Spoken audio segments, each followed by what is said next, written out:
Are your wide shoes still causing you foot pain? I feel you.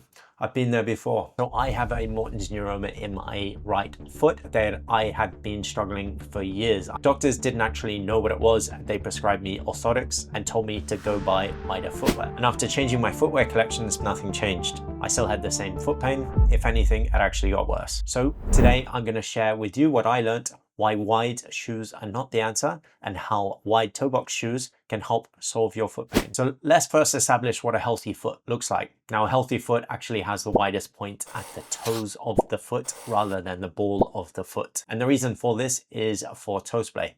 We want our toes to splay. It gives us better balance, it's better stability, and also engages the muscles in the arch of your foot to build stronger, healthier feet.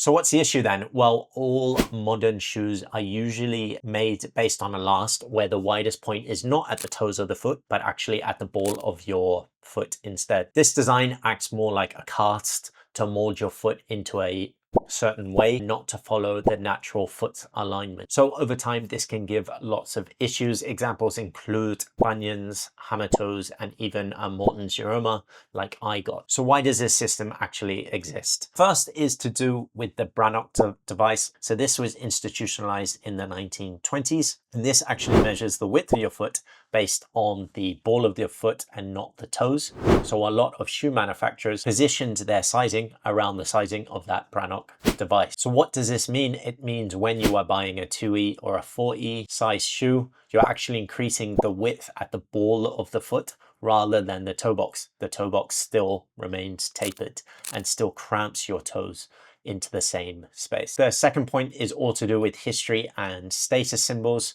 So sleek and tapered designs were always associated with wealth and class, and where a shoe was the widest at the toes, that actually looked to be more clown-like.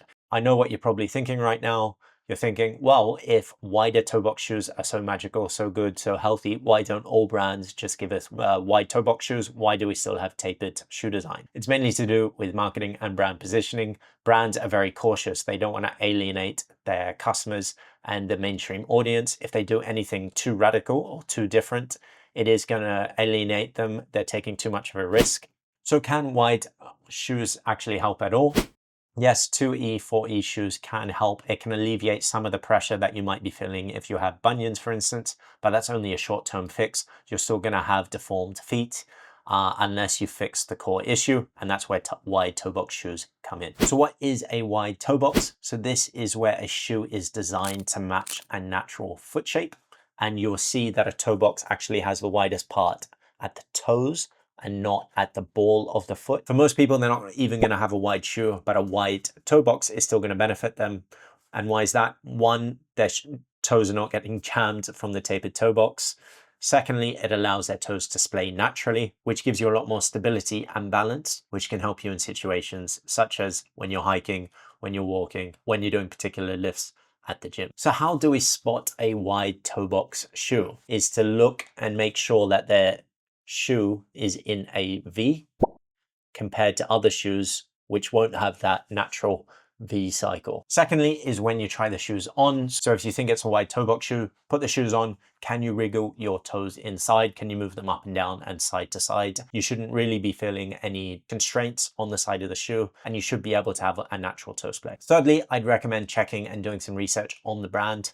So the big barefoot shoe brands which do have wide toe boxes are Vivo Barefoot, Zero, but you also have more minimalist shoe brands such as Ultra, Topo Athletic, which do more cushioned shoes instead of traditional barefoot shoes. Fourthly, you can subscribe to this channel. My goal here is to help people find wide toe box and barefoot shoes for a variety of use cases, whether that's for daily office use, casual wear, at the gym, hiking, or even running. So you make sure you're subscribed to stay up to date on new shoe reviews videos I have coming out or wide toe box shoe content. But make sure you start wearing wide toe box shoes, not wide shoes. It changed my life, and I'm not even exaggerating. It helped me out so much. Give this video a like if you did find it helpful, and I'll catch you in the next one.